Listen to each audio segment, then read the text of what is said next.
Franciele Moraes, mais conhecida como Fran Moraes, nasceu em São Paulo, hoje reside aqui em Piracicaba. As paixões em educação, a Fran ama educar e ensinar adolescentes. Fran. Eles são a minha paixão.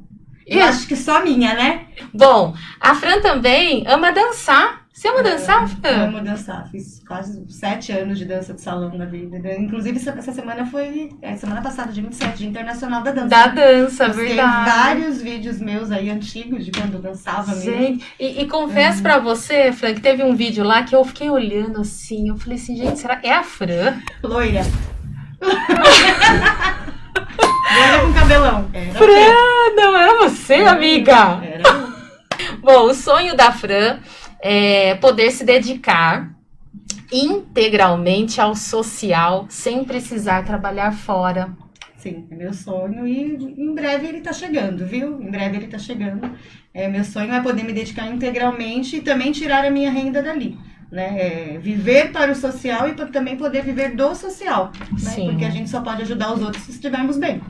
Exatamente. Então, eu tenho uns projetos, né, de aumentar a minha ONG, fazer aí rodar realmente o terceiro setor, de uma maneira que eu possa estar empregando outras mulheres e me empregando também, para poder me dedicar integralmente, é meu sonho. Sim, e é o meu sonho também, viu?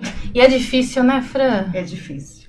Nossa. Já existiram oportunidades, né, mas quando sempre ligados à política partidária, e não é o meu foco. Né? Então eu já recusei propostas, porque nesse momento eu não quero, não digo nunca, né? Mas nesse momento não é isso que eu quero, mas vai chegar. Certo, eu também, eu sonho assim em poder me doar totalmente ao projeto Vitiligo Meu Lugar ao Sol. Sim. A diferença nos nossos projetos, na vida de outras pessoas e na nossa vida. Sim. Né? Porque a gente que se dedica a isso, a gente se realiza fazendo. E a frase que mais define a Fran, pessoal, segura essa, hein? Me jogue aos lobos e eu voltarei liderando a Alcateia. Com certeza. Me define muito, tem várias histórias da minha vida em que eu estive totalmente no fundo do poço, mas até tenho uma amiga que fala pra mim que meu fundo do poço tem mola. Que eu bato e volto liderando a Alcateia. Os lobos que acharam que iam me engolir, eu volto com eles mansinho aqui na coleira. E a gente começa a se impor, se posicionar, não sei se acontece isso com você, mas comigo acontece muito, das pessoas começarem até meio que se afastar, né? Com certeza. Já acontece isso com você, Fran? Acontece porque o poder assusta, né? E o poder de si mesmo assusta mais ainda, né? As pessoas, elas começam... Porque tem gente, Maica, que eu acredito que quer você bem até certo ponto. Né? Você tem que ficar bem, mas não melhor que eu. Né? É aquela frase, né? E quando você se descobre realmente, você fica melhor do que qualquer um, né? Uma pessoa que se empodera, seja mulher, ou seja criança, ou seja adolescente, seja homem, quando ela descobre o poder que ela tem, ninguém segura. Às vezes tem gente que a gente pensa que perdeu, mas é livramento. Exatamente. Arrasou. Conheci a Fran pelas redes sociais, gente. Sua rede social é maravilhosa, Demais, né? E eu estava assistindo na pandemia uma palestra da Luísa Trajano. Encontrei Grupo Mulheres do Brasil, Núcleo Piracicaba. Foi aí, né, através do grupo, das redes sociais, que eu conheci essa mulher fantástica que lidera, pessoal, o Grupo Mulheres do Brasil, tá? E eu tô muito feliz por receber você aqui, tô muito honrada. E a gente vai conhecer um pouquinho mais a história da Fran. Inclusive, eu quero já pedir, Fran, para você compartilhar um pouquinho da sua infância. Minha infância foi ótima, né? E hoje eu falo sempre aquela frase para os meus filhos. Porque na minha época, eu nasci em São Paulo, capital, né? E nasci na região da Saúde, zona sul de São Paulo. E cresci num bairro chamado Jardim Clímax. Né, que é considerado periferia da cidade, porque lá tudo que é afastado do centro, né, independente do poder aquisitivo do bairro, a gente chama de periferia em São Paulo. Sim. E eu cresci muito próxima dos meus primos por parte de mãe. O meu avô, ele comprou um terreno, um lote, e construiu uma casa para cada filho. Não permitiu que os filhos pagassem aluguel, minha mãe e minhas tias. Olha só. Então a gente cresceu todo mundo lá em São Paulo, a gente chama de quintal, né, num quintal só. todo mundo um com acesso à casa do outro, com respeito, né, com limites, mas todo mundo muito próximo, tua tia cuidando de sobrinho, vó cuidando de neto, a minha mãe sempre trabalhou fora, e aí todo mundo junto. E a minha infância foi de brincar na rua, de andar de patins, de bicicleta, de cair, de ralar joelho, Ai, que delícia. de jogar queimada, vôlei, elástico. Aqui em Piracicaba, vocês conhecem elástico? Eu Vocês brincaram de conheço, elástico? nossa, demais, demais. E taco, né, na época de... mesmo com toda a violência de São Paulo, né, mas era gostoso de Mas estar. eu acho que naquela época não era tanto, né? Era um outro tipo de criminalidade, né? Tinha, mas era um outro tipo, né? Eu lembro que quando eu era criança, o risco que a gente tinha não era do criminoso fazer algo com as crianças. Eu lembro que eu cresci com a minha mãe falando muito, cuidado com a rua porque pode passar uma viatura correndo, né? Pode passar alguém em fuga. Então era um outro risco, né? Não é esse risco que tem hoje de malfeitores com as próprias crianças. Entendi. Né? Já existia, claro, porque a maldade existe desde que o mundo é mundo, né? Sim, sim. Mas foi uma infância muito gostosa. Sempre estudei em escola pública, tenho contato com muitas amigas ainda desde a escola do Fundamental 1, né? Da primeira, quinta série, quinto ano hoje em dia, né? Tenho uma irmã só, a Natália, um beijo pra ela, com certeza tá assistindo a gente. Mas os meus primos também foram todos como irmãos. Tenho muita saudade dessa época de São Paulo, desse bairro. A minha irmã não tem, ela fala que não tem. Hoje ela mora em São Caetano, que é ABC Paulista, né? Mas eu tenho. Eu tenho muita saudade. E eu brinco com ela que eu falo que se eu não tivesse saído de São Paulo, eu gostaria de estar morando no mesmo bairro, na mesma região. Ela fala, Deus me livre. Ela fala, você é muito periférica. Eu falo, sou mesmo. Ah, sei lá, né? Mais essência. Eu gosto disso, de estar na rua. Né? Tanto que aqui em Piracicaba eu moro na Balbo. Sim. Minha mãe era uma mulher incrível. Incrível em todos os sentidos. Era uma mulher à frente do tempo dela. E eu sempre falo que a minha mãe era uma feminista, mas não admitia. E ela faleceu aos 57 anos, muito jovem, né? E ela era muito cuidadosa, então eu sempre falo para os meus filhos, se eu conseguir ser 50% do que a minha mãe foi, eu já sei que eu tô realizada, então dever cumprido. Sua mãe trabalhava numa metalúrgica, né? Era uma prensista. Tá vendo, Aqui em gente? Piracicaba, caldeireiro, que vocês falam, né? Caldeiraria. Isso, trabalhar na caldeiraria. Gente. Era Gente. prensista, trabalhou... A minha mãe só teve 2 empregos na vida, Maica. Ela trabalhou 17 anos em uma empresa e 12 na outra. E se aposentou. Ela teve os 2 empregos. Ela trabalhou numa tecelagem, que era... durante 17 anos, entrou como ajudante de alguma coisa, saiu de lá como encarregada, gerente. E aí ela saiu de lá e ressignificou totalmente. Foi para um emprego que não tinha nada a ver com o que ela fazia, mas era a oportunidade que tinha. E ela foi deu a cara e foi ser metalúrgica. Fez um monte de curso. Eu lembro que quando eu tinha uns 10 anos, a minha mãe chegava com um monte de... A empresa que ela trabalhava precisava muito de capacitação dos funcionários. Sim. E ela chegava com um monte de apostila. E ela vinha me mostrar, eu não entendia nada, mas ela vinha mostrava pra mim, isso aqui a gente tem que estudar, porque vai chegar a globalização. Olha! Ela falava assim. E eu pensava, quem é essa globalização? Que ano mais ou menos você lembra? Eu tinha 10 anos, 95, 96. E já se falava em globalização. A empresa já era uma excelente empresa, né? Sim. E ela já estudava muito. Eu lembro que uma vez eu fui fazer uma entrevista de emprego com uns 14 anos e falaram sobre ISO. E ninguém sabia o que era, e eu sabia. Olha! Porque a minha mãe já fazia parte de auditoria na empresa que ela trabalhava e trazia muito material, a empresa estava implantando, acho que era ISO 9001 na época, né, que eram os primeiros. E eu já sabia, porque a minha mãe tinha esse conteúdo e trazia pra gente. Que bacana, gente. E eu lembro claramente dela falar globalização. Uma mulher totalmente além do seu tempo, né? Se não era feminista, né? Eu não. Será que a sua mãe pensava assim, pra ser feminista, né? A mídia, hoje em dia, pra gente falar que é feminista, a gente ainda é muito acusada, né? A mídia, ela tem a parte muito boa, né? Mas também alienou a cabeça de muita gente. Então é comum eu ouvir falar que uma mulher feminista é a mulher que fica nua na rua, a mulher que não se depila, é a mulher que urina em público. É os extremos, sim, né? E isso não é o feminismo, isso é o femismo, que é exatamente o contrário do machismo. O feminismo é o empoderamento feminino. O feminismo é simplesmente a luta pela igualdade de direitos em todos os setores, o protagonismo, né? Nós não queremos ser melhores que os homens, nós queremos a igualdade de gênero, né? Porque nós dependemos dos homens, nós precisamos dos homens assim como eles precisam de nós. né? Então, essas mulheres que vocês veem na mídia fazendo toda essa baderna, elas não são feministas, elas são femistas, que lá no dicionário, o doutor Aurélio, é o contrário do machismo. É quando a mulher ela não quer defender os próprios direitos, ela quer ser superior ao homem. E é exatamente o que o machismo prega. O machismo quer dizer que a mulher é um ser inferior, né? E lógico que dentro do princípio de igualdade vão sair várias brechas, né? Então a gente quer igualdade no comportamento, a gente quer igualdade nos cargos e salários, a gente quer igualdade na educação, a gente quer igualdade no tratamento, na segurança, né? Em todos os nichos. A minha principal bandeira é a violência contra a mulher, né? É a menina dos meus olhos. Tá. Porém, no Grupo Mulheres do Brasil, a gente é muito amplo. Então, hoje, por exemplo, nós estamos com uma pauta muito mais forte em habitação do que no combate da violência contra a mulher. Sim. Não quer dizer que deixamos de lado. Mas, nesse momento, a gente entendeu que a prioridade no nosso município é a habitação. Aí as pessoas me perguntam, o que a habitação tem a ver com o feminismo? 57% das famílias de Piracicaba, elas são lideradas por mulheres.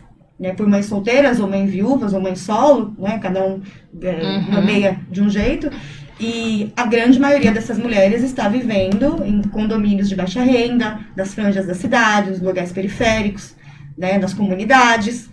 Então a gente quer a igualdade, né, porque a mulher que vive sozinha, o homem se vive sozinho, não quer dizer que ele não cuida da família. Se ele tem filhos, ele tem que cuidar dos filhos, ele tem que estudar, ele tem que fazer. Mas a mulher, ela é muito multitarefas, né? Então as mulheres têm sofrido muito nessa pandemia, muito. A gente ouve relatos diários, eu recebo tantos áudios todos os dias. Minha mãe falava uma frase que hoje eu tenho ódio mortal. Que ela falava assim, quando ela se referia ao meu padrinho, que era um homem preto mesmo, bem negro mesmo, daqueles bem africano. O Vandu é um preto de alma branca. Ai, meu Deus. E eu cresci com esse racismo estrutural, não de... meu tio era minha vida, era meu padrinho, né? Mas de achar que... olha aonde que chega a ignorância, né? Um preto de alma branca. Né? E aí, lá com os 15, 16 anos, que eu comecei já a me envolver com todas as loucuras de ativismo social, aí eu comecei a entender, né? Eu era muito fã de Jorge Aragão, sou muito pagodeira, muito sambista. E aí, quando eu ouvindo essa música, eu ouvi a frase que minha mãe falava. E ele fala, se preto de alma branca para você é um exemplo da dignidade, não nos ajuda, só nos faz sofrer e nem resgata a nossa identidade. E é outro hino aí de outra luta, que é da igualdade racial. Sim. Né? Que é você comparar, colocar a cor da pele sobre a dignidade, a capacidade da pessoa, né? O caráter da pessoa. Né? Preto de alma branca, preto de alma preta. Né? Queria eu ser uma branca de alma preta. Ativista social, publicitária por um sonho, pedagoga por uma causa, corretora por um objetivo e líder do grupo de mulheres do Brasil Piracicaba. E eu quero saber o seguinte, eu sei que você começou bem novinha, né, trabalhar aos 14 anos numa metalúrgica também, né, assim como sua mãe, porém na parte administrativa. E como foi que surgiu essa oportunidade, como tudo começou na sua vida? A mãe é sempre uma referência, né? Meu sonho era trabalhar. Queria muito trabalhar. E hoje eu tô passando pela mesma coisa, que a minha mais velha tá com 14 anos e cismou que quer trabalhar. Olha só. Quer trabalhar. E eu tinha muitas oportunidades no bairro e a minha mãe não deixava eu fazer nada. Mãe, a lojinha tá contratando, você não vai trabalhar em balcão de loja. Mãe, tem vaga no McDonald's, você não vai trabalhar no McDonald's. Mãe, o shopping, eu não quero você no shopping. E ela fazia desse jeito mesmo. E aí eu descobri uma plataforma que existe até hoje, que é incrível, que eu passo para os meus adolescentes, passo para todo mundo. CIE, Centro de Integração Empresa Escola. Né? Eu me cadastrei no CIE e todo dia eu ligava, porque na época era telefone mesmo. Todo dia eu ligava, eu sabia o número de cor. Persistente, né? Persistente. Para tentar as vagas. E a minha mãe não aguentava mais me levar em entrevista de emprego, porque ela, sem experiência, 14 anos, ninguém me contratava. E ela trabalhava fora. E ela cansou, e aí entra a minha segunda paixão da minha vida, depois da minha mãe, que é o meu avô, Antônio. Tem até o nomezinho. Inclusive, eu tenho o meu avô no braço e da minha mãe no outro. E ele que me levava nas entrevistas de emprego, rodava São Paulo inteiro. E eu sou um GPS paulistano, de ônibus, metrô, trem, carro. Ai, quando eu precisar ir pra lá, vou te chamar, Fran. Todo mundo me chama. Todo mundo. A minha irmã até hoje tem 7 anos que eu saí de São Paulo. Até hoje ela me liga perguntando como chega em tal lugar. E ela mora lá.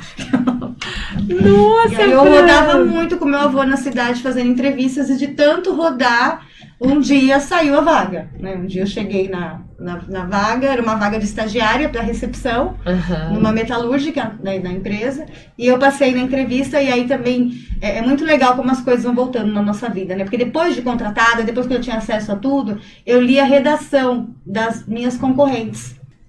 E muitos erros de gramática e ortografia. Muitos erros. Meninas de 14 anos semi-analfabetas. E foi ali que eu me destaquei. Porque eu não tinha experiência, não tinha nada mais que elas. Eram todo mundo no mesmo patamar. Mas a minha escrita foi o que me deu a oportunidade do emprego. A minha redação. Né? Eu descobri isso já aos 14 anos. Então é por isso que eu falo a importância do estudo, a importância da gramática. Né? Eu cobro muito dos meus filhos. A gente está na era de abreviar tudo na internet. O celular escreve sozinho, você escreve bom, ele escreve dia sozinho. Sim, né? sim. Não faz a criança raciocinar, pensar, né? Tem que pensar, tem que raciocinar. A gente vai errar? Vai. Até eu, às vezes, não sei se a palavra é com 2 S ou com cedilha. A gente dá uma bugada mesmo. Sim, sim. Mas tem que estudar e ler, gente. Ler. A leitura é vida. Quem lê... mas eu vou ler o quê? Ler jornal, ler revista, ler panfleto do supermercado, leia texto na internet, ler textão no Facebook. Porque a leitura é o que realmente te ensina. Né? Porque quem lê uma que faz bem para a alma, porque quem lê viaja, né? Não tem nada melhor do que a leitura. Sim. Eu sou da época do papel, não suporto e-book. E nesse emprego, eu não tenho mais contato, mas eu tinha a dona da empresa chamava Regina Oliane, e é uma mulher, eu acho que é a primeira mulher de contato realmente feminista que eu tive na vida. Olha, que era uma mulher incrível, muita referência, e essa mulher me ensinou tudo. Eu não sabia ligar um computador. Nunca tinha feito um curso de informática. E eu fiquei 3 anos e meio nesse emprego e saí de lá fazendo planilha dinâmica no Excel. Uau! Do lá eu comecei a emitir nota fiscal, na época era Olivetti, na máquina de escrever. Sim, né? Eu sou desse tempo. Né? E trabalhar com PABX, né? E aí ali eu também já descobri o dom de trabalhar com pessoas, porque eu lembro que eu não era do RH, mas no dia de assinar o lerite, entregar a cesta básica, os funcionários os peões da fábrica pediam para que eu fosse. Eles preferiam pegar comigo do que com as outras pessoas, porque eu já tinha esse dom ali de trabalhar com o povão, né, de ficar junto com o pessoal. E lá eu fiquei 3 anos, né, totalmente nessa parte administrativa, aprendi muita coisa. E terminei todo o estágio, né, terminei todo o ensino médio, e aí depois eu saio de lá e entro na Ordem dos Advogados do Brasil. Trabalho na OAB durante 7 anos, né. E é uma fase muito importante da minha vida que me define muito quem eu sou. Mais uma vez, a escrita na minha vida, porque é um ambiente totalmente formal. Né? Então, até hoje eu brinco com meu ex-marido, me enchi o saco, porque ele falava que, nossa, você vai escrever um texto, parece você escrever um ofício. Eu falo, mas a Aldelise, que é do nosso grupo, até um beijo, Aldelise, e eu chamo ela de Moisés, do nosso grupo. Não sei se você já viu. É jornalista, extremamente formal, palavras que só ela conhece. Falo que Deus criou o mundo.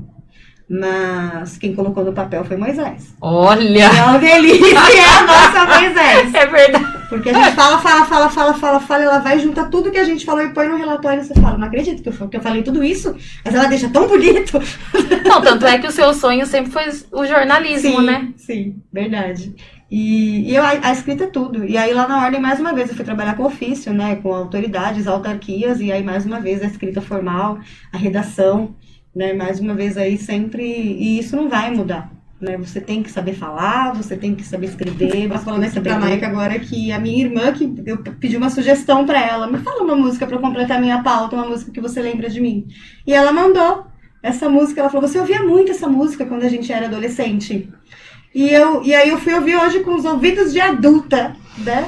E aí você ouve a letra da música e você fala, nossa, é tudo que eu sou hoje, né? O que eu penso hoje, o que eu quero hoje. E eu já ouvia há 15, 20 anos atrás. Eu acho que na fase da adolescência a gente tá mais focado nas batidas musicais do que na letra propriamente dita. E quando a gente chega numa certa maturidade assim na vida, a gente começa a refletir a respeito das letras, a gente fala, poxa, como essa letra me representa, como essa música me representa. E é por isso também que existe o quadro Quem Tem História Tem Música, porque a nossa vida é cheia de trilhas sonoras, né? E a música é arte, né, Maika? A música é arte. Onde você vai, não existe ninguém que fala, eu não gosto de música. Né? A música, tanto é que tem aí todos os nichos aí, os ritmos diferentes de música. Sim, Eu uso muito rap para trabalhar no hip hop, para trabalhar com os adolescentes. E o hip hop, ao contrário das outras músicas, ele te obriga a ouvir a letra, porque só tem letra, a batida é neutra. Né? Realmente, as letras, elas entram na alma, e para você ver a importância do que a gente ouve na adolescência, como reflete no resto da nossa vida. Fran, mas fala para mim, como você veio parar em Piracicaba? Que eu adoro tanto. Olha! Maika, eu estava morando em 2013, eu tive uma oportunidade de trabalho, saí de São Paulo e fui para Belo Horizonte. Morei lá em Minas 4 anos. E me perdoem os mineiros, mas eu não suportava morar lá. Verdade! Não suportava. Quando eu ia a trabalho, ficar 3 dias, final de semana, eu cheguei até a ficar 15 dias. Eu adorava, porque BH é uma cidade muito boêmia, e eu sempre fui de balada, de festa, eu adoro a noite, né? Sou muito noturna. E eu gostava muito da cidade. Lá em Nova Lima, que é uma cidade vizinha de Belo Horizonte, tem uma torre, uma réplica idêntica à torre do Hard Rock Café de Seattle, em Nova Lima. Coisas que em São Paulo não tem. É incrível. Então tinha balada lá que me conheciam pelo nome. O segurança me conhecia porque eu adorava. E aí, de repente, com esse encantamento, apareceu a oportunidade de ir de vez e eu fui. E não deu certo, eu não gostei, porque saí foi uma fase também logo depois que minha mãe tinha falecido, né, outras coisas tinham acontecido na minha vida, eu acho que eu não estava preparada, estruturada para essa mudança, mas eu fui, porque eu sou a favor de mudar, não tem problema para mudar não, nem de casa, nem de relacionamento, nem de foco, nem de ideia, você tem que mudar. Desapegada total. Totalmente. E aí eu fui para BH e fiquei 4 anos lá infeliz. Vivi uma vida assim, não digo medíocre, mas não abundante em alegria, porque eu comparava, e eu brinco muito, porque eu tinha amigos que se irritavam, porque tudo eu comparava com São Paulo, E eles falavam, mas por que você não volta então? Se São Paulo é melhor. Nossa. Porque pra mim o transporte público era péssimo, porque eu comparava com o de São Paulo. Pra mim o trânsito era péssimo, porque eu comparava com o de São Paulo. A comida era péssima. Porque quem não tem paz, não dá paz pra ninguém, né? E era assim que eu vivia. Aí eu fui pra lá sozinha com meus 2 filhos mais velhos. Na época o Cauê, a Yasmin tinha 6 anos, o Cauê tinha 2,5, muito pequenininhos. E lá eu conheci o meu segundo ex-marido, né, o Gerson, que é pai da minha filha caçula. Ela nasceu lá, é mineira, a Jade. E aí a gente ficou junto, casamos e tal. E ele é paulistano, só casei porque eu encontrei um paulistano lá em Minas, não casei com um mineiro. E ele tinha morado em Piracicaba. Ele tem uma irmã que mora aqui há uns 15 anos. E na adolescência dele, ele veio e morou um tempo aqui com ela. Inclusive, o primeiro emprego dele foi na Rua do Porto. Nada mais caricato, né? Do que Piracicaba, do que alguém que trabalha na Rua do Porto. Sim. E ele falava de Piracicaba com muito carinho, com muito amor, adorava. Falava que o sonho dele era criar os filhos dele em Piracicaba, que queria voltar para Piracicaba. E aí, em 2016, acontece uma reviravolta, eu saio do emprego, ele sai do emprego, e aí eu vi, agora é a oportunidade de eu voltar para São Paulo. E quando eu coloco na cabeça, ninguém me tira. E aí eu falei, estou indo embora para São Paulo. E aí ele queria vir também, só que ele me propôs. Ele falou, vamos primeiro para Pira, para você conhecer? Se você não gostar, a gente vai para perto da sua família. Esperto volta para São né? Paulo. Ele esperto, vem de golpe que eu vou de vítima. Ele esperto e eu me achando a esperta, querendo conciliar, né, a boa vizinhança ali no relacionamento. Pensei comigo, vou pra agradar, porque eu odeio interior. Falei, vou lá, chegar lá, a cidade vai ser uma porcaria mesmo, tudo parado. Aí agrado ele e falo, não gostei, agora vamos pra São Paulo. Vim e fiquei 30 dias na casa da irmã dele. Nunca mais voltei. Fiquei 30 dias, nem a minha mudança eu fui buscar. Ele que foi pra Belo Horizonte buscar. E o que fez você mudar? Olha, água. O Rio de Piracicaba, gente. O Rio. Fez milagre. Maika do céu, quando eu cheguei aqui, eu nunca fiquei tão encantada com o lugar. Fiquei tão encantada, porque na minha mentalidade ignorante de paulistana, né, se achar um ser superior porque é da capital, eu imaginava que era o interior, assim, de roça, que as coisas não funcionavam, que nada fluía, que achei que eu ia chegar e ia ser igual ao interior de Minas, que ia ter os velhos sentados na calçada fumando cigarro de palha. Acho que devia ter cavalo na rua, era essa visão que eu tinha.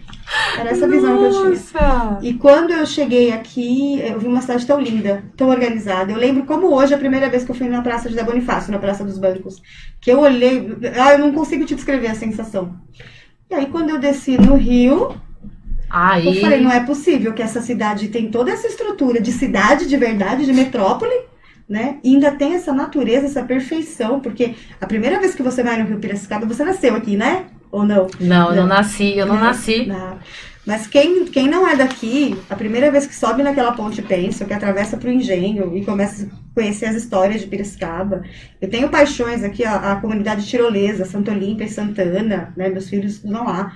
E tem paixões, assim, que eu falo, gente, não tem outro. 15, a primeira vez que eu fui no ginásio do 15, eu virei 15. Menina, mudou total. Totalmente, eu sou apaixonada por Pira, apaixonada. Hoje eu falo, eu não digo nunca, porque eu sou muito metamorfose ambulante, né? Então, como dizem lá em Minas, pra eu sair daqui e voltar pra São Paulo, eu não mudo de roupa. Mas não é um projeto, né? Tá. Só não é algo impossível. Não pretendo sair daqui tão cedo. Mas eu gosto muito daqui. Eu amo a cidade. Eu acho que é uma cidade. Eu conheço histórias incríveis aqui. É uma cidade que levanta pessoas. Sim. Né? Acolhe, né? Acolhe pessoas. E mesmo com todo. Cresceu. É uma cidade enorme, mais de 400 mil habitantes. Sim. Mas tem o clima de interior. Tem sim, não perde, né? A essência de interior. E todo mundo acaba se conhecendo de algum jeito, e todo mundo sabe das histórias, das partes místicas da cidade, né? Da cultura. Eu amo Piracicaba, eu sou defensora, assim. Ai, que lindo! Eu sou piracicabana de coração agora. Eu queria saber dessa história sua de trabalhar com adolescentes. Eu adoro eles. Tem coisas que a gente só entende na vida lá na frente, né? Eu tenho 34 anos e eu tenho cara de criança. E eu tinha um ódio mortal, porque eu via minhas amigas saindo toda produzida, toda mulherão, e eu ficar parecendo uma palhaça. Não combinava comigo, não combinava. E hoje eu entendo que o meu perfil, o meu visual é justamente para me aproximar deles. Olha, né? Hoje são coisas que a gente... Tudo faz sentido. São mensagens subliminares que a gente troca. Eu sou baixinha porque eu tô no meio deles, das crianças, dos adolescentes. E como é trabalhar com adolescente, Fran? Pelo amor de Jesus! Eles são a minha paixão. Eles falam muito, eles não calam a boca. E eles são vida. Adolescente é vida. E eles são coisas muito parecidas comigo. Coisa que adolescente é empolgado. Sim. Eles são empolgados e eu sou empolgada que nem eles. Eles gostam de... Eu ouço muita mãe falar, meu filho não faz nada, meu filho só fica no sofá. Eu falo, mas o que você propõe pro seu filho fazer? Proponha ele fazer alguma coisa, você que tem adolescente em casa. Porque eles amam, não existem melhores ajudadores do que adolescente. Se você vai num grupo, por exemplo, de igreja, quem é o ministério que mais se mexe? Jovens e adolescentes. São jovens. Né? Se você vai na escola, quais são os trabalhos mais incríveis de jovens e adolescentes? Só que você tem que entusiasmar eles. Eles ainda estão perdidos, eles não sabem quem eles são, para que eles vieram. Inclusive é o lema do meu projeto. Né? O lema do meu projeto é aqui é para quem sabe que veio. Você tem que chegar aqui e saber para que você veio. Impactante. E eu sempre falo, eu gostaria de ter tido esse discipulado na minha adolescência, porque eu não teria ficado tão perdida. Né? E lá eu falo, a gente tem que descobrir o foco. Não quer dizer que o que você decidir agora vai ser para sua vida, porque nós somos seres mutáveis, a gente vai mudando com o tempo. Sim. Mas você tem que ter uma determinação. O que você quer da sua vida? Né? E aí eu brinco com eles, o que você quer da sua vida? Você quer o crime? Né? Você quer ser trabalhador? Você quer ser empresário? Você quer ser uma mulher que casa, que tem filhos? Você quer ser uma mulher que casa, mas trabalha fora? O que você quer? Decidiu o que você quer? Agora vamos trabalhar nisso? Vamos fazer uma meta smart, saber como que você vai chegar nisso? Né? E assim, e eles são incríveis. Eu trabalho no projeto com eles, eu tenho uma estrutura assim, a gente se encontra toda terça-feira. Uma semana a gente fala muito sério. E na outra a gente se diverte e toca terror. Toca terror, Brasil! Vocês escutaram isso? Então, uma semana eu levo a pauta para eles: política, racismo, violência doméstica, A gente falou na última reunião sobre equidade, cotas raciais, né, de profissões, e vou levando. Eles já simularam a Câmara dos Vereadores, eles que levaram o projeto de lei, eles que votaram, e depois eles fizeram a licitação para colocar em ordem ou em prática, né, o projeto votado. E aí na outra semana agora a gente relaxa. A gente assiste um filme, faz um brigadeiro, faz coxinha, que delícia. Joga bola, né, e dança. E assim vai. E aí eu sempre tento levar uma vez por mês alguém diferente. Então, na terça-feira que vem mesmo, por exemplo, vai o João Júnior, que é um psicólogo comportamental, que trabalha mesmo com essa fase de juvenil. Então eu tento cada mês levar alguém diferente. Mas é incrível, e a melhor parte é que eu encontro as mães já na rua falando. Meu filho melhorou na escola, meu filho melhorou o comportamento, meu filho deixou de andar com quem não devia, né? A minha filha mudou o comportamento. É um trabalho de formiguinha, né? Não quer dizer que a criança vai encontrar 2 dias com a gente e vai se transformar. Mas a gente já está aí há 1 ano. Comecei com 3 meninas e hoje nós somos 38. Uau! 38. E eu acho muito importante falar, sem verba de ninguém, nem político, nem empresário, nem nada. A gente se encontra no centro comunitário, no espaço gratuito. E quando dá, a gente compra alguma coisa. Quando não dá, a gente não compra nada, puxa a cadeira e conversa, né? E não paro. E é por isso que eu falo que quem quer ajudar, quem quer fazer o social, não precisa... Eu não tenho dinheiro, eu não tenho tempo, eu não tenho experiência. Gente, você só precisa ter vontade. Sim. É a única coisa que você precisa. Com vontade você muda o mundo. E as coisas vêm, né? Quem diria que há 1 ano atrás ou lá, e hoje eu estaria aqui no programa na Marca Série, né? Porque quando eu comecei lá atrás, riram da minha cara, né? Mas vá. E eles são maravilhosos, Mike, adolescente é vida. Inclusive teve uma, 15 dias atrás, que passou na Universidade Federal do Pará, beijo, Gabi, linda, maravilhosa, que entrou no nosso programa com os braços todos cortados. Automutilação, depressão, né, confusa por causa da homossexualidade, a família condenando e tal. E hoje tá aí, daqui 5 anos eu tenho uma advogada aí no nosso grupo trabalhando com a gente. Não, isso é sensacional. Né? Eu queria que você falasse como você iniciou também com esse projeto, além do projeto dos adolescentes, você também aí, né, mergulhou de cabeça no grupo Mulheres do Brasil. E chegando em Piracicaba, Maica, lá em 2017, quando eu cheguei aqui, eu fui trabalhar numa escola de idiomas, né? E aí eu mudei totalmente o mindset e já virei uma entusiasta da educação. Já gostava, mas não tinha como sentido na minha vida, né? E aí eu fui atrás de tudo que tinha a ver com educação. Comecei a cursar pedagogia, né? E fui atrás de informação e tal. E já conheci a Luísa Trajano, igual você falou, viu? A Luísa fala, ela sempre falava do núcleo. Aí eu vi uma entrevista dela com Lázaro, foi com Lázaro Ramos ou não, acho que com Serginho Groisman. E ela falou de novo do Mulheres do Brasil. E aí falou de pauta de educação. Aí eu falei, eu tô procurando alguma coisa pra fazer fora da faculdade, fora do trabalho, porque eu sou sempre insatisfeita, eu quero sempre mais, né? Aí eu fui pesquisar e encontrei um núcleo do Mulheres do Brasil em Campinas, né? E aí fiquei participando com elas em Campinas no Comitê de Educação, que faz um trabalho lindo lá em Campinas. Um beijo pra Vanessa Cresce, que é a líder do Comitê de Educação lá. Sim. Trabalhei ali 1 ano com elas, um voluntariado distante, fui poucas vezes pessoalmente. E aí veio a pandemia, onde todo mundo se ressignificou. E aí eu tava em casa, como você falou, em home office, pensando nos projetos que tinha lá e outras coisas que eu queria fazer. E falei, nossa, mas podia ter um núcleo aqui em Piracicaba, né? Por que que não tem? E aí a franzinha doida que mora aqui dentro falou, não tem porque ninguém abriu. Mas por que que ninguém abriu? Mas por que que você tá questionando que ninguém abriu? Vai você e abre.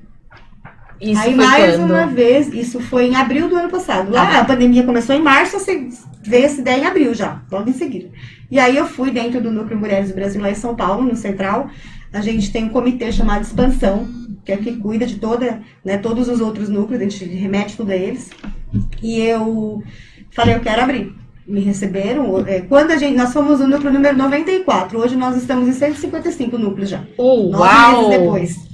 E aí a gente faz todo um processo seletivo, né? Passei por psicólogas, né? Quem é? Porque tem que passar. Porque uma pessoa que quer abrir um núcleo de um grupo maravilhoso numa cidade, ela não é muito boa das ideias. Então tem que passar com a psicóloga. Um beijo até pra Jamile, que é a psicóloga que fez toda a minha mentoria. fiz a capacitação, né? A gente faz capacitação durante 4 meses, junto com outros núcleos que estavam abrindo. Até um beijo para Silvana Cotrim, que é a líder do núcleo de Atibaia. A gente trabalha juntas, nascemos juntas, né?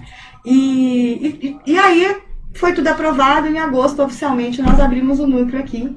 Estamos com essas mulheres incríveis, Maica Celi, a membro do Núcleo Mulheres do Brasil Piracicaba. Gente, que orgulho! E hoje já passaram 72 mulheres no núcleo. Das 72, nós estamos enfaticamente com 48, né? E no começo, quando uma saía, desistia, eu ficava tensa, ai, não sai. E hoje eu já entendo que é seleção natural, né? Tem gente que não é o seu propósito, que não tem a ver com a gente, então eu não seguro ninguém, né? Quer ficar é muito bem-vinda, não quer ficar não tem problema, né? E dessas quase 50 mulheres que nós temos, eu tenho uma turminha de 15 ali. Que são... Nem vou citar nomes, que eu não quero esquecer de ninguém, mas cada uma sabe de quem que eu tô falando. Sim. Que são mulheres incríveis, que estão comigo ali, e cada uma na sua... É muito gostoso. A Lília, o Legário, que é líder junto comigo, eu falo que ela é meu network. Que a Lília, ela manda pra mim assim, Lília, eu preciso falar com Deus. Ela manda o WhatsApp, contato de Deus. Olha! Ela é. E aí ela me trouxe pessoas incríveis. E hoje a gente tem, por exemplo, a Eliana Cesário na habitação, que é porreta nessa área. A Aldelise em políticas públicas. Sim. A Ana Paula Martinez, que é consteladora sistêmica. Né? A Maica Celi. Renata também, que é da parte jornalista, sindicato, futebol, manja muito. Ai, que legal. Então, a Grazi, que tá a gente tem um grupo de psicólogas incrível. Sim. Cada uma. E às vezes eu olho e falo assim, não acredito que eu sou líder dessa mulher, cara. Que orgulho, né? Nossa, dá vontade de guardar tudo numa caixinha. Assim. Buscam a melhoria na qualidade de vida das mulheres piracicabanas e aborda pautas como saúde, educação, habitação, infraestrutura, segurança pública. Sim. Né? Então, todas essas pautas muito importantes, mas como você havia falado, né? Que a pauta, assim, a menina dos seus olhos é a causa da violência doméstica, né? Que inclusive aumentou absurdamente nessa pandemia. Sim, e ainda é a coisa que as pessoas ainda não entenderam o tamanho da gravidade da violência doméstica, as pessoas ainda acham que é normal, ainda acham que é comum. E eu sempre falo, 4 em cada 5 mulheres brasileiras sofrem violência doméstica. E se você não conhece nenhuma mulher que sofre violência doméstica, provavelmente você está sofrendo.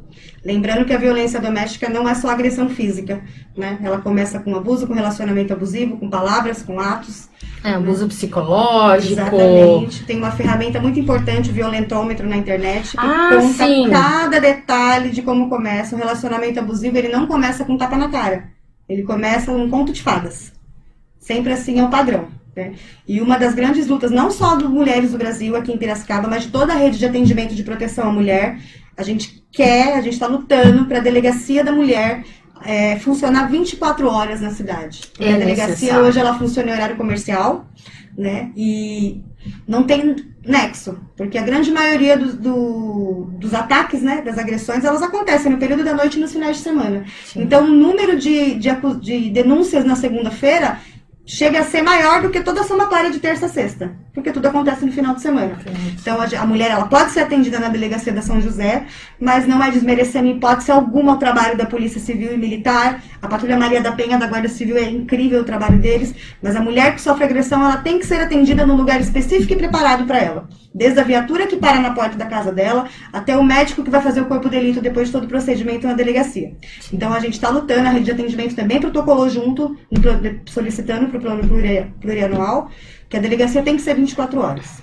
Com certeza. A mulher ela tem que se sentir amparada e apoiada 24 horas, até porque a mulher que sofre violência doméstica, 90% das mulheres sofre também de dependência emocional. Então, o período, se a mulher é agredida no sábado, até segunda-feira, ela já desistiu da denúncia.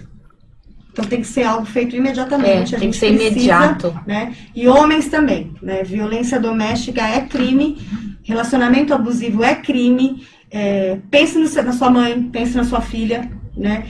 E violência doméstica não é comum. Relacionamento abusivo não é comum. Escolher as suas roupas, escolher as suas amizades, tirar você da sua família, definir o cabelo que você usa, o emprego que você tem. Isso tudo faz parte de um relacionamento abusivo. Você deve ser feliz, você deve viver um relacionamento em harmonia. A gente sabe que relacionamento é troca, é abrir mão de algumas coisas, mas fique de olho, porque quando um agressor ele encontra a vítima perfeita, infelizmente a violência doméstica é iminente, e violência doméstica mata. O violentômetro ele é uma planilha feita, uma planilha é uma régua. Ele é uma régua, e lá nessa régua ele começa, vai pontuando de 1 a 30, se não me engano, e vai passando as cores, né? Então começa com verde, depois com amarelo. Então as pessoas falam, meu relacionamento não é abusivo. A Fernanda do nosso grupo, Fernanda Barleta, ela foi 15 anos, ela é uma sobrevivente mesmo de violência doméstica. E até uma live no nosso Instagram com ela é muito importante as pessoas assistirem.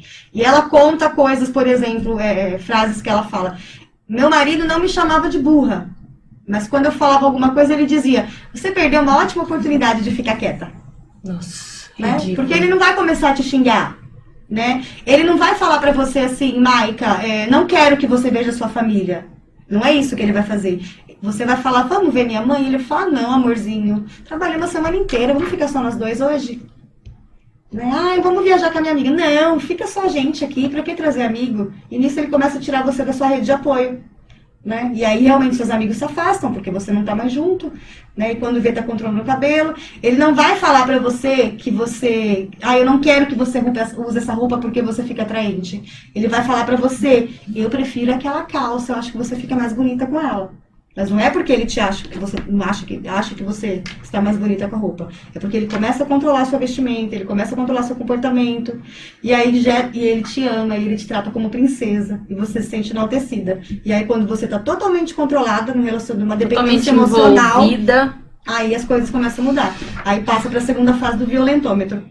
Né? E lembrando também, não só a conscientização, mas a coragem de denunciar. Você que é mulher que sofre de violência doméstica, procure na internet, tem muita opção. Tem o X na mão com batom vermelho que você pode colocar em cada farmácia. Sim. O aplicativo 99 também tem uma ferramenta ótima de pedido de socorro. Né? Tem várias opções. Né? Para crianças abusadas que sofrem de abuso também, chamar com a mãozinha atrás, pedir socorro. Tem muita ferramenta que a sociedade... Não adianta cobrar do governo se a sociedade civil não faz a sua parte. Sim. O prefeito, o governador, o presidente não vão entrar na sua casa para saber se você está bem. Né? Então... você tem que se manifestar, você tem que falar, você tem que se fazer ouvir. Tá? E proteção vai ter a violência, mas a gente tem meios, tanto pela política partidária, né, pelo governo, pelo Estado, pelas mãos do Estado, como pelas organizações não governamentais. Sim. Também. E o grupo Mulheres do Brasil, Núcleo Piracicaba, está aí também de braços abertos para acolher todas as mulheres que quiserem fazer parte, até mesmo para participar ali, né, se envolver, conhecer outras mulheres, conhecer outras histórias, acho que é muito bacana, né? Para encontrar as redes sociais Instagram, Grupo Mulheres do Brasil Pira, né? Facebook, Grupo Mulheres do Brasil Piracicaba, né? E já entre direto no site www.grupomulheresdobrasil.org.br. Lá ela faz um cadastro muito rápido, com toda a proteção de dados, e ela é encaminhada para uma plataforma própria nossa, né, chamada Workplace. E lá no Workplace você tem todas as informações do que acontece, não só em Piracicaba, mas os 150 núcleos que a gente tem no Brasil inteiro. Quero agradecer você, Fran, por estar aqui, compartilhar um pouquinho da sua história. Eu acho que é muito bacana, né? Além de líder, né? Fran é líder, mas ela tem uma história, né? Eu acho importante compartilhar essas histórias, né? Não foi assim da noite pro dia também. Sim. Que ela, né, se formou o que ela é hoje, né? E que ela tem conquistado. E eu quero dizer que eu sou sua admiradora, mulher. Maravilhosa, maravilhosa. Muito obrigada mesmo. Estou me sentindo muito honrada, tá? Obrigada, de receber você aqui e quero receber mais vezes. Obrigada, eu que agradeço. Foi ótimo. O bate-papo foi maravilhoso. Passou o tempo, voou.